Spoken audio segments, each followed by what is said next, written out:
Prince Mahesh Babu ప్రస్తుతం Rajamouli project కోసం ready అవుతున్నాడు. 3 ఏళ్ల వరకు మహేష్ ఈ సినిమా కోసం టైం కేటాయించనున్నాడు. ఈలోపు మహేష్ తన ఫ్యాన్స్ కోసం మంచి కిక్ ఇచ్చే న్యూస్ తెలిపాడు. ఒక ప్రముఖ హాలీవుడ్ మూవీ కోసం మహేష్ డబ్బింగ్ చెప్పనున్నాడు. హాలీవుడ్ నిర్మాణ సంస్థ డిస్నీ తెరకెక్కిస్తున్న ప్రాజెక్టులో ముఫాసా ది లయన్ కింగ్ ఒకటి. ముఫాసా తన కుమారుణ్ణి నడిపించే తండ్రిగానే కాకుండా అడవికి గొప్ప రాజుగా అందర్నీ ఆకర్షిస్తాడు. క్రిస్మస్ కానుకగా డిసెంబర్ 20న ప్రపంచవ్యాప్తంగా ఈ చిత్రం విడుదల కానుంది.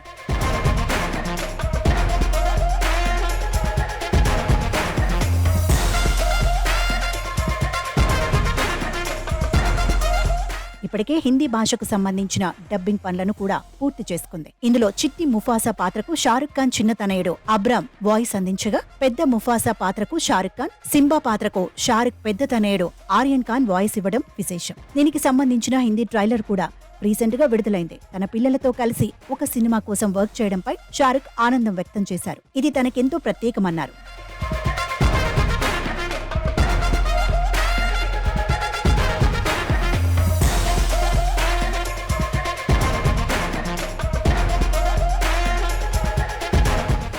తాజాగా ముఫాసా పాత్ర తెలుగు వెర్షన్ కోసం star hero Mahesh Babu dubbing చెప్పనున్నట్లు తెలిసింది. దీని తెలుగు ట్రైలర్ ఈ నెల 26న విడుదల చేయనున్నారు. డిస్నీ వాళ్లు తెలుగు ముఫాసా పాత్రకు డబ్బింగ్ కోసం మహేష్ ను చాలా రోజుల నుంచి సంప్రదిస్తున్నారు. ఫైనల్ గా మహేష్ కూడా ఓకే చెప్పడం, పాత్రకు డబ్బింగ్ చెప్పడం చకచకా పూర్తయ్యాయి. గతంలోనూ మహేష్ కూతురు సితారా డిస్నీ పిక్చర్స్ వారి ఫ్రోజెన్ 2లో ఎల్సా చిన్నప్పటి పాత్రకు డబ్బింగ్ చెప్పింది. ఇప్పుడు మహేష్ కూడా డిస్నీ బ్యానర్ లో మరో సినిమాకు డబ్బింగ్ చెప్పడంతో ఫ్యాన్స్ ఫుల్ ఖుషీలో ఉన్నారు. ఇప్పటి వరకు మహేష్ జల్సా, బాద్షా, ఆచార్య సినిమాలకు వాయిస్ ఓవర్ అందించిన సంగతి తెలిసిందే. ఫస్ట్ టైం తన కెరియర్ లో వేరే పాత్రకు డబ్బింగ్ చెప్పడం మాత్రం ఇదే మొదటిసారి. ఇక డిస్నీ బ్యానర్ తో కలిసి వర్క్ చేయడం తనకు వ్యక్తిగతంగా చాలా ప్రత్యేకమైనదని, పిల్లలు కూడా దీన్ని ఖచ్చితంగా ఎంజాయ్ చేస్తారని తెలిపింది. డిసెంబర్ 20న తెలుగులో ముఫాసా ది లయన్ కింగ్ నో బిగ్ స్క్రీన్ పై నా కుటుంబంతో, అభిమానులతో కలిసి చూసేందుకు ఆసక్తిగా ఎదురు చూస్తున్నా అంటూ ఆనందం వ్యక్తం చేశారు.